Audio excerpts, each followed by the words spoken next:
Hi guys, welcome back to the channel.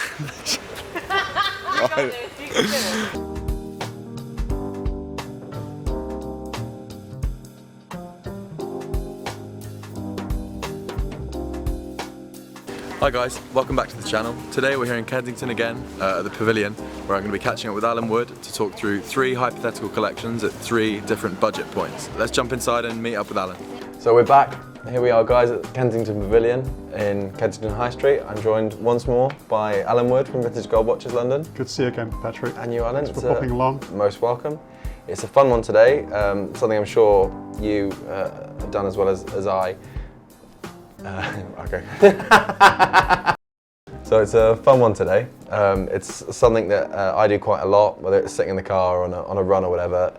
A bit of a hypothetical 3-piece collection at a specified budget, not necessarily for a specific person, but just a collection. And we're aware, people, you don't go out and buy 3 watches in one go most of the time. But of course. This was, you're buying 3 watches over a 5-year period, and this is around the same amount of money you'd want to spend, and these could be some interesting ideas for you guys. So what I've gone for is not so obvious watches, so you won't see any Submariners or GMTs or anything like that from my selection. I've tried to showcase a few of Alan's watches that I particularly love, as well as some slightly left field choices for a dress watch, a daily wear watch, and a sporty watch. We don't say the word beta because I don't really like it. No one should abuse their watch in that way, but I guess the term just sort of surrounds a watch that you can do some heavy work. Daily wearer. Yeah, and Alan, you've also picked some 3-piece collections? Yeah, so perhaps a more traditional kind of classic selection here. Obviously this is where my feet are, and I think it's an interesting academic and practical exercise. It makes you think a little bit about how you can maximise your budget to commence a collection at any given level of affordability. Yeah. So well worthwhile, I think. Good stuff. So the brackets we're going for today will be £5,000, £10,000 and £15,000. And while yes, these are all 3 large sums of money, I'd say it's a pretty not a common area, but the kind of prices you might spend just on one watch. Yeah. So. Great, so should we get into the first little 3-piece collection? Who's going first? Do you want to go first or shall I go first? I'll kick off if you like. Yeah, go sure. Good stuff. So this is £5,000 collection. Ideal in gold watches, but we're struggling here to find classic pieces in gold, so these are all in steel. But I first of all, I think the basis for any collection ought to be a classic Omega, basically, and something a little bit special. So I go for one of the larger 50s watches, and you can get them up to 37, 38 millimeter for quite reasonable prices in steel. Now, when we're talking about prices here, I guess there are retail prices, there are bottom trade prices, and then there are fair market eBay or Chrono 24 prices, I guess. So I'll just stick to the retail prices of each of these watches first of all. And I see an Omega Caliber 266 currently on Chrono 24, actually, a 37 millimeter. It's a reference 2890 in steel, and the ballpark for this watch I think is probably somewhere between 900 and 1500. So we pitch it at 1200, and it's a nice classic flat, quite thin, elegant 50s style dial. And a beautiful watch. Yeah, and I mean, value proposition as well. You're getting an Omega for just over £1,000. Yeah, isn't too bad at all. And I mean, Omega movements from the 50s and 60s in particular, they reap the benefits so much of the R&D that was carried out in the Second World War that you really are getting a lot of bang for your buck in terms of, I mean, a lot of watchmakers, including Roger Smith, he just loves the layout. The simplicity and elegance of the design of the movement. It makes them so reliable, simple to work on, just perfect, exquisitely designed movements, basically, which have proved their worth time and time again. So next I would probably go for something with a slightly sporting look to it, and I picked out the Zenith Sporto Caliber 120, which again Around £1,000, I think, is probably the fair market value. You can see them for around 8 to 1200, and even as low as 500 if you want to, again, look for the cheapest available. But again, you don't know what you're buying, you won't get the backup. But yeah, so another £1,000 or so there. So we're up to two thereabouts. And then to finish off, I go for another Omega. I really like the Omega Dynamic chronograph from around 1990. You're probably quite familiar with that watch. Reference 5240. I've seen them as low as 1300 on Chrono24, but typically I think the ballpark for the safer end of the market is 15 to 2000. So 1750. I would suggest is a fair retail price for that watch, adding up to 5,000. Where did you learn to count? Excellent three-piece collection. Is that Dynamic the one with the yellow detailing, or is that a bit later? Yeah. Yeah, no, I love the Dynamic. It's one of those wild card Omegas. There's been so many cool case shapes, and was it the 17s? There were some really ovular, crazy blues and things like that. Yeah, it's got a vintage look about it with a modern, reliable movement. It's an affordable chronograph, which I'm sure is going to go up in value. They didn't make huge numbers of them. And you'd struggle to get an automatic chronograph at retail for any less than that on the high street, wouldn't you? Yeah. And it's an Omega, so awesome, great start to the video. Thanks very much. I've very much stuck to the parameters of dress, daily, and dive watch here. Okay. So I'll start with the dress. It's worth a quick mention. I've been stalking your new website quite a lot recently. It's a watch for steel watches. The Vintage Watch Centre London. What's the story behind it? Why, how did it come to be? Why is that?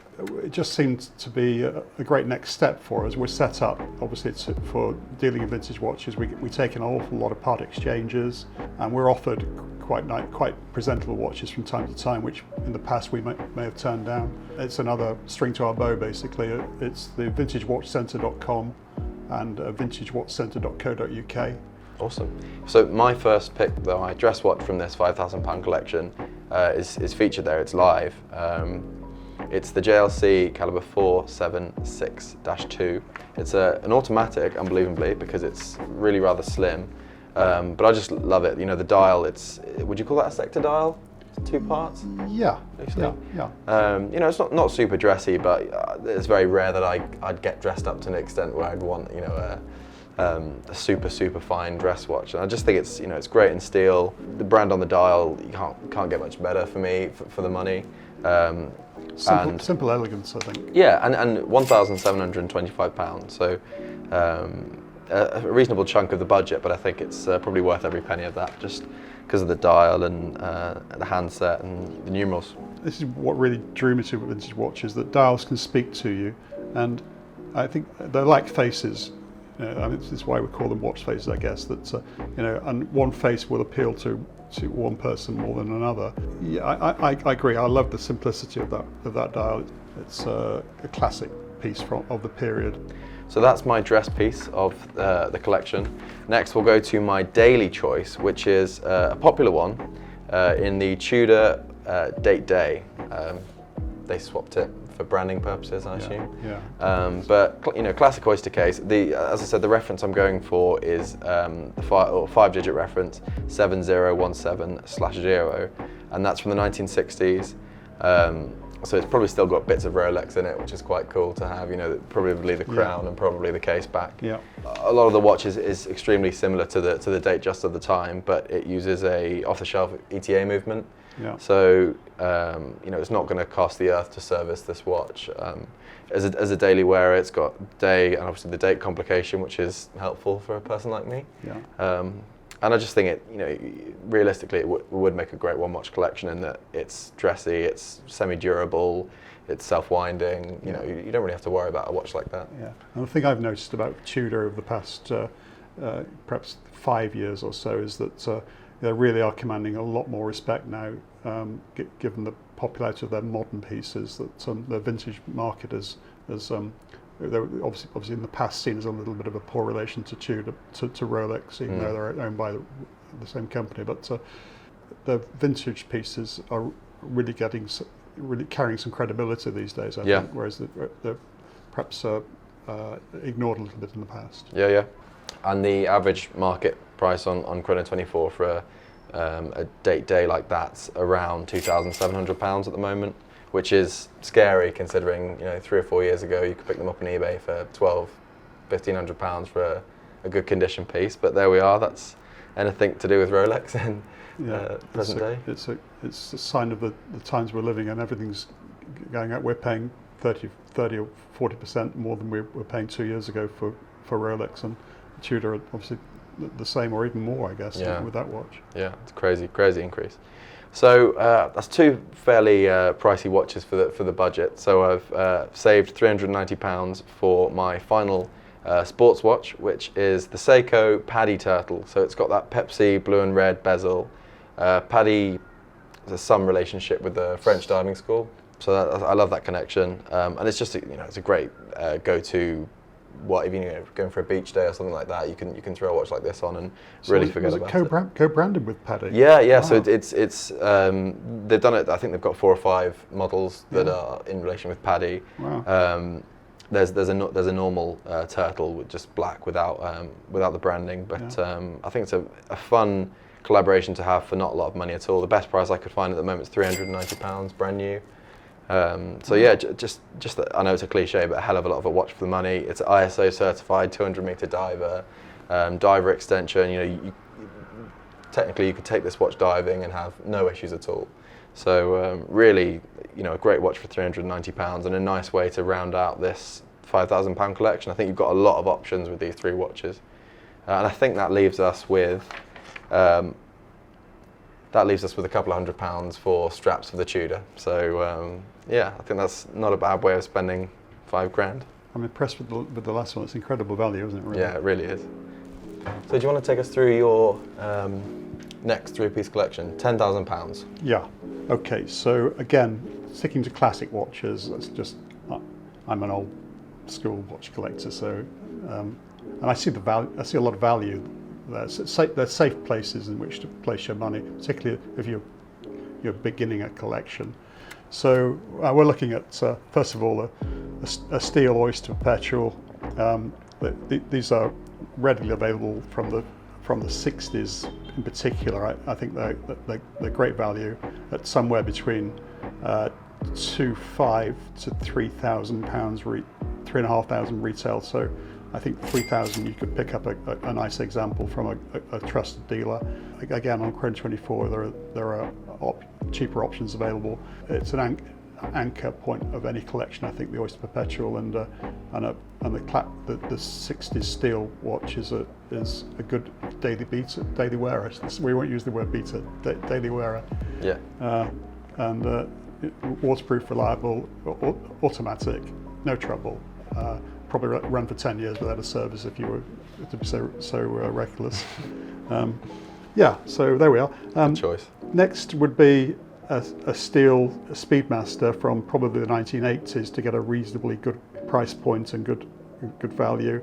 I've got a reference here, 3510.5.00. Typically ballpark 2,750 to 3,250, so let's call it 3,000. Obviously, you can buy them much cheaper. You're taking a risk, but I think everyone should have a Speedmaster. Really, I've heard that said a fair few times. It's you're getting a real icon for not a crazy amount of it went to the moon, for God's sake. What a fantastic watch. Yeah. I'd go gold now with a really nice example of an IWC Caliber 89, which again is a really iconic movement which we've discussed in a previous video. One of the finest hand wound movements ever made, one of the longest in production, and built to military spec. And we have examples on our website right now in the region of £3,000. I think it's a good staple basically for a collection, and an elegant dress watch on your wrist, and 18 karat gold. You can't complain. No, you can't. Which would you go for, the small second or the centiseconds variant? So the 80 caliber 87 is the one with the small seconds. So it's basically the same movement. I think that those tend to be slightly pricier. So just to keep within budget, go for a centisecond. Sure, sounds fantastic. So my next three-piece collection is £10,000. It's more money. I'd say it's more money than what most people would want to spend on a watch. But then again, we're not most people. We're crazy, aren't we? We're a bit mad. Perhaps slightly, or more than slightly. But in the same thought, it's worth bearing in mind that a lot of people. This is going to be a three-piece, all-encompassing, go anywhere, do everything collection. You know, a lot of people happily spend £10,000 on a 5-digit Submariner in not great condition, and it's just worth bearing in mind. Yeah, worth bearing in mind that, you know, for the same money you can have these three watches that I'm about to go through. So it's just a thought to have. So again, kicking off with the dress watch, it's I said I'd avoid the classics, but I couldn't really miss this guy out. It's the Cartier tank. The steel mid-sized tank is my favourite. To keep it in budget, I've gone with the quartz option, but if you're happy to push the price up, I think it's a couple £100 for the automatic. I'd probably want to go for the automatic, but this is the quartz variant. Just a classic. You know. Please go for the automatic. Yeah, sure. But yeah, just as I say, you know, how long's the car? We were talking about the date last week, but you know, the tank is up there in terms of watches with a long. You know, it looks similar to when it was first created. So yeah, blue cabochon on the crown. You know, blued hands. Designed after the First World War tank, so straight off the First World War. That's it. Yeah. So yeah, the perfect dress watch in a lot of ways. They sell a great steel bracelet that changes it very much into an everyday watch. The modern tanks come with sapphire crystals, I believe, so you know, more than capable of daily wear. But I've picked it as my dress watch for this collection. So for the daily watch, I've gone with something vintage. I've gone with something in pink gold rather. It's an Omega Constellation with a date. The caliber 504 automatic watch. It's on Vintage Gold Watches London right now for £4,950. Yeah. Which I think is, you know, reasonable.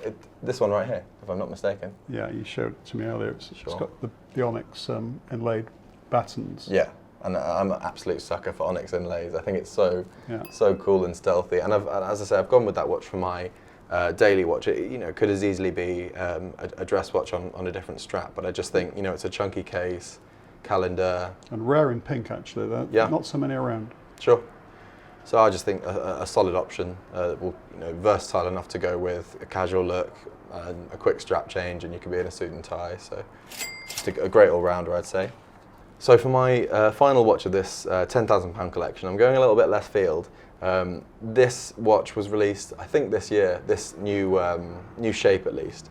And it was met with a little bit of uproar in that a lot of changes were made from the previous model. And there were lots of aspects that people didn't like. It's the Tag Heuer Aquaracer, the new one, but this is an even newer one. They've called it the Night Diver. I think it came out last week. And what instantly drew me into the watch was it's very much inspired by a 90s Heuer quartz professional 200 diver with a black PVD coated steel case and a full lume dial. And I absolutely love a full lume dial. I think they're brilliant. The advert for this watch, I think most watch advertising is terrible, but I think the ad for this is fantastic. It's a chap. He's diving under a big frozen lake, and he cuts a hole in the ice and dives into the lake, and it's dark, and the lume dial pops, and it's just a cool sort of scene to see the watch in. Yeah. Tag call it the Caliber 5 automatic date movement. I think it's based on an ETA caliber with some changes. I think it's got a slightly larger power reserve. But in the same breath, you know, very affordably maintained. Yeah. It's accurate, reliable. I'm pretty sure they tune them to within COSC. So it hasn't probably got the same horological heft as, say, a Black Bay 58 or something else with an in-house movement. Where would the movement be made for that watch? So I think it's an ETA Ebouché, as you'd say, which Tag take into their factories and change some things. I'd love to look into it. But I think might be something to do with silicon and a few components. Yeah. But yeah, I just think it's thoroughly modern. Yeah, but I just think it's anti-magnetic as anything. Rubber strap, comfortable summer watch with a full lume dial, and you know, not too many people have full lume dials these days. So props to Tag for making it happen. Yeah. So rounding out, and that Tag is listed for £2,750, but as we know, you know, when you're buying a brand new Tag from an authorised dealer, there's lots of authorised dealers, so you you can push for a better price. I've tried 20% before, 25%. Chance your luck. And yeah, I think it's not a terrible price for a very good looking watch. So that's my 3-piece £10,000 collection. Great with the wetsuits as well. I look Yeah. forward to seeing you in. Never gonna happen. Okie doke. Cool. So let's. We're in the big money now. We're talking £15,000 collection. So let's kick off with Longines, and again, a very underrated brand in my eyes, for a couple of reasons. One is the movements are really high quality, on a par with Omega JLC. But then I just love the dials of Longines watches. I always have done. It's probably one of the first watches I bought of any value was a Longines watch, which I still have, and I just think Longines just present their dials so beautifully. So I go for a 1940s watch, and I've got one here actually, just a really nice 1940s Stunning. Roman numeral dial with the sub-dial, produced in around 1948 or something like this. It could be a contemporary classic today. It could be a heritage edition. Yeah. You could quite see that being re-released today as a new edition. Absolutely. Yeah. It's, as you say, the printing is just immaculate, isn't it? Yeah. Yeah. Fantastic. So, price on this watch would be somewhere around £3,500 typically. The next watch would perhaps be a Datejust, 7 to 9 or 8,000. We're going to pitch it for this watch. For a late 50s, early 60s Datejust in 18 karat gold, pristine condition, 36 millimeter case, obviously waterproof, date function, classic Rolex cornerstone model.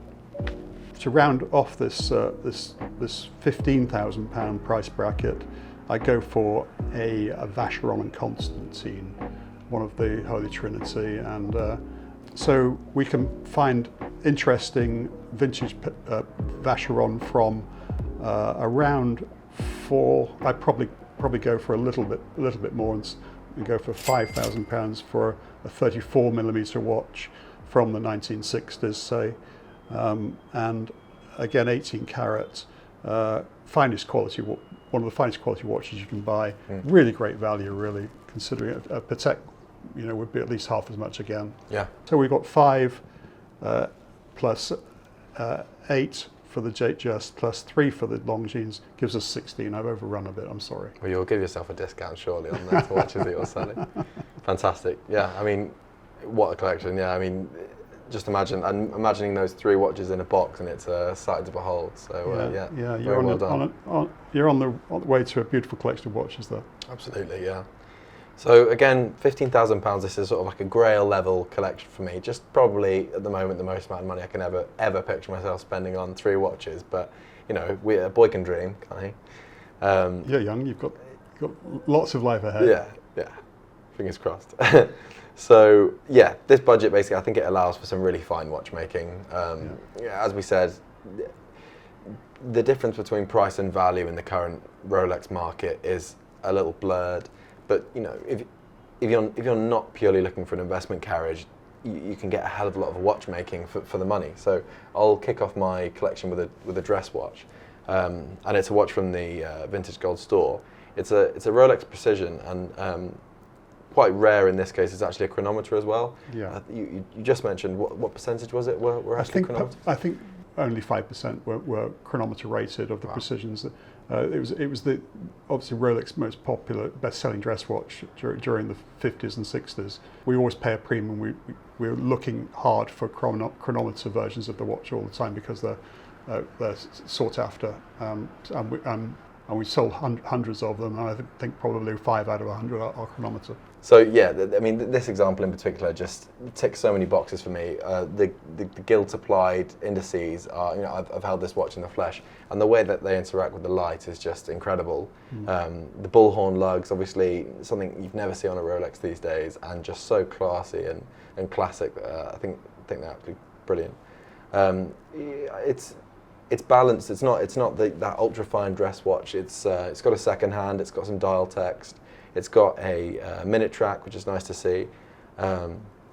But yeah, just overall, you know, one of the best dress watches, if not the best dress watch you can get for under £6,000. So that's 5,950 for a 34mm 18 karat Rolex from 1947. So, and these watches have gone up in value by 35-40% over the past 2 years. Wow. So it's you know, they're only going one way. It's not just the steel stuff, is it? No. So I'll move on to my daily watch now, and a bit of a sleeper. I think personally, it's underappreciated in when people consider the luxury steel sports watch market.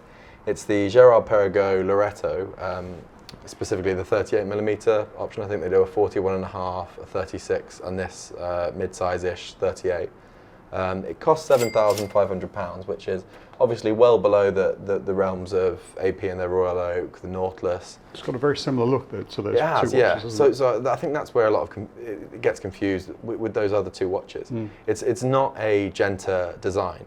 Yeah. But it does actually predate the Nautilus by a year. I think this is 1975. The first one was launched. A chap called Adolfo Natalini from Milan designed it. So obviously it does look inspired by the Royal Oak. But going back to 75, this is, you know, in the midst of the quartz crisis. The Loretto was launched as a quartz-only chronometer.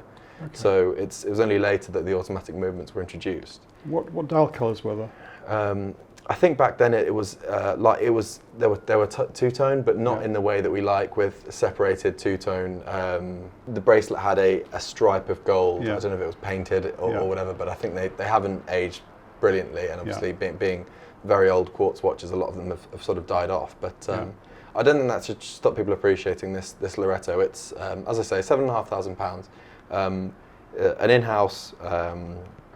Automatic movement with a date complication. It's very well finished, as well as finished as anything else under £10,000.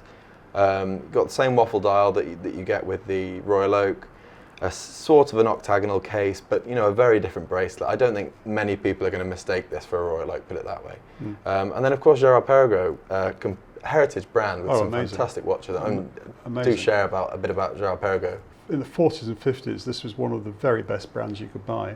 It had a really strong following and really highly regard for quality. Not so widely recognised today, sadly, almost a victim of the quartz crisis, but recovering nicely again now. Yeah, I think they stretched back, approaching 200 years old, the brand. Well, it says on the dial 1791, so I assume that was creation, which is incredible. Yeah. So worth mentioning as well, if you wanted to spend more money, they make a tourbillon. I believe it's in-house developed. I'm not sure what that means in this market, but they do a tourbillon. There's calendar functions. There's all sorts of carbon watches, titanium watches. They've pushed the boat further than AP and Patek in terms of exotic materials, which I think is what these watches should be about. So that's my everyday watch. 100 meters water resistant. You know, it shows up. There's a good few Royal Oaks with 30 meters water resistance, which really makes me shudder a little bit. I think I saw I can't quite remember who it was, but it was a member of a foreign royal family wearing a pink gold, highly complicated Royal Oak in a hot tub, and it stated 30 meter tolerance, and it just, you know. God. So this has a screw back. Yeah, screw down crown, I believe, screw down case back, 100 meter water resistance. You know, you're washing your hands a lot at the moment. Everybody is. Yeah. It's, you know, it's just capable of all of that. It looks very solid. Yeah. No, and I'd imagine it's fairly weighty watch. I'm not a massive fan of integrated bracelets. Saying that, I've got 2 integrated bracelets in this final collection, but I think this one, as is the next, is done very, very well. You know, there's no sharp judder. There's no, you know, it all looks very, very, I want to say integrated, but you know, it's fairly seamless, the transition from watch case to bracelet, which is what I look for with an integrated watch. Yeah, great watch. I think it should be appreciated more. Can't wait to get hands on with one. £7,500 retail. Yeah. These aren't waitlisted watches like it's similarly styled counterparts. Yeah. There's a high chance that you'll be able to ask for a significant discount, as you say, on the piece. So great. Yeah, awesome. So I'll move on to my final watch of the trio. It's super popular amongst the enthusiast community. Less so a high street brand, but I think it's becoming more and more widely appreciated. Yeah. It's a heritage brand. It's Oris. The chap behind the camera is wearing an Oris, and he's a big fan of it. But to round out this collection with a sports watch, I've gone for the Aquis Date. A big theme in this last year, 2020 or 2021, has been green dials, and there's, that's no different here. It's £1,600. So because I've chosen two fairly pricey watches to start the collection, the budget won't stretch to the new 5-day Power Reserve in-house developed caliber. But this has got the Solita, the ETA 2825, whatever it is, equivalent Solita. Reliable movement, very affordable to service, and it's just I've reviewed this watch. I've had it on the wrist for a week, and it's an absolute tank in terms of weight. I think it's pushing 170 or something when it's got all of its links. Ceramic bezel, really nicely finished dial. It's got a sunburst green dial. A little bit hulky if you like, but obviously clearly different enough that no one's going to mistake it. But just a great all-rounder. Again, it's got a date complication. It's water resistant as anything. And just a great option, I think. As you say, the colour's really in, isn't it? And Oris isn't a brand that I've been so familiar with, but since you've talked about it so much of late, I appreciate them a lot more now. That's certainly a substantial piece with a great movement, and I can see for the modern guy around town or on the beach, it's a striking piece. Yeah, absolutely. And while I've included this in my Grayley £15,000 collection, I think equally it makes a fantastic first watch, because the retail on the Aquis is £1,600, but it's a watch that you can get on Chrono 24 for £1,100-1,200 pre-owned. Yeah. And as a 21-year-old getting into watches, I think you can't really go wrong. As I say, good movement, good specifications, and great build. So yeah. Great, well done. That's my final collection. Interesting. I'm learning a lot from you, Patrick. Well, it's that's mutual, so that's a good sign. So guys, let us know. We've done 5, 10, and 15,000 now. Feel free to suggest some more price points. We'd love to maybe push the boat out a little, and I quite enjoy going on the website and putting most expensive first, just to really see some of the bigger boys. So it'd be great to do that video. But in the meantime, Alan, thanks so much. Let's do a quick plug, because we haven't been doing, and we must. So guys, if you've been enjoying our videos and you like the style of content of this channel, it'd be great if you could subscribe and also like the video. It tells YouTube that we're making content that people want to watch, and we just really appreciate it. So that's us. Use those little fingers. Yeah, please. So that's us for today. Alan, great to see you again. Thanks so much, and look forward to the next one. Thanks so much, Patrick. Cheers. Yeah.